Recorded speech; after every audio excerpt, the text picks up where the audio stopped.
Now we'll move on and we'll answer the question, what does it do?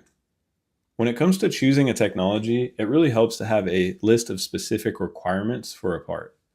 And each individual situation typically only has a few of these requirements. So for example, you might just need a high temperature resistance, or you might just need something that's really strong.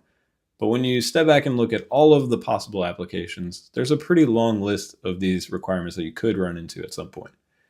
I've tried to compile just the most common ones on the next few slides, and we'll see how all the different materials compare with their specifications for each technology. I'll start here with some general recommendations for strength and stiffness. Then we'll look at some data for context here in the next slide.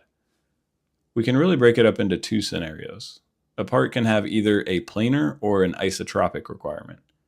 If you just need planar strength, it means you're only dealing with forces in one direction, and that's where FDM can be a really solid choice. You'll want to go with one of the stronger filaments like nylon, ABS, or ASA, and look for filaments with chopped fiber mixed in to get some extra stiffness. Markforged Onyx is an example of that because it's a carbon fiber nylon. If you need even more strength, you can take advantage of Markforged continuous fiber reinforcement, and that can make parts as strong as aluminum. With that said though, we still can't ignore the Achilles heel with FDM printing, which is dealing with forces in multiple directions. FDM prints can be incredibly strong within a layer or a plane, but they're always going to be weaker between layers. SLA parts are chemically bonded between layers and within the layer, so they're equally strong in all directions. And if you're going the SLA route and you need a strong material, look no further than Formlab's resin called Rigid 10K. It's incredibly strong, and you'll see that it's one of the best all-around engineering materials.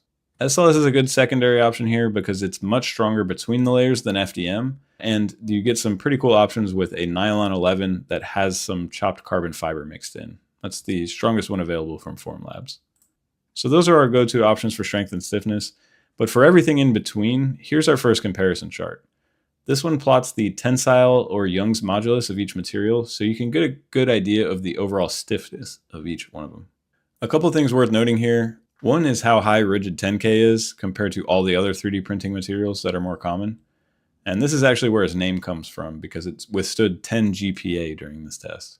Then we have Markforged continuous fiber here at the bottom, which needed its own separate graph because it's on a whole other magnitude compared to some of these.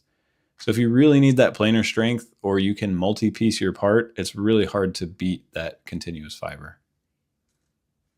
Another useful stat for strength in 3D printing is flexural strength. So here's a comparison for those. We've got a similar lineup with Rigid 10K being a strong contender in most cases, unless you really need to bump into that continuous fiber.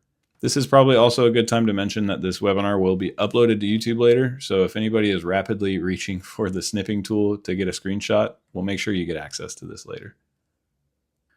Moving on to another common metric with mechanical parts is toughness and impact strength. I've got our go-to options here again, which is where SLA really shines. This webinar came at a good time because Formlabs just released their new Tough 1000 resin, and in the release video, they printed a hollow ball filled with water and they dropped it from almost 25 feet. It was the only material to survive, and from that height, it just bounced. So it's really impressive what it can do.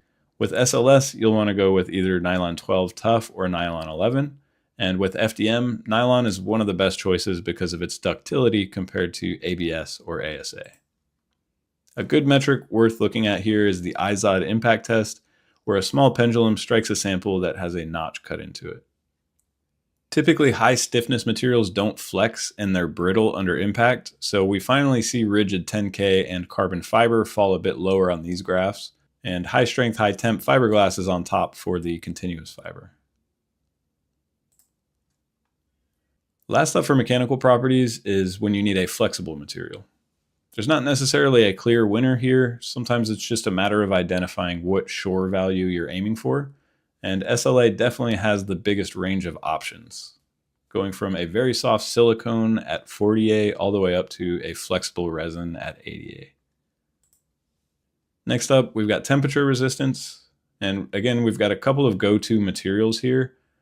On the top of the list, you'll see a familiar one. We've got rigid 10K again, which has a heat deflection temp of 230 Celsius or 460 Fahrenheit.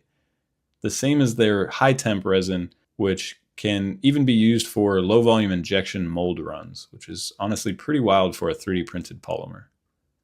With SLS, nylon 11 carbon fiber is best again at 370 Fahrenheit.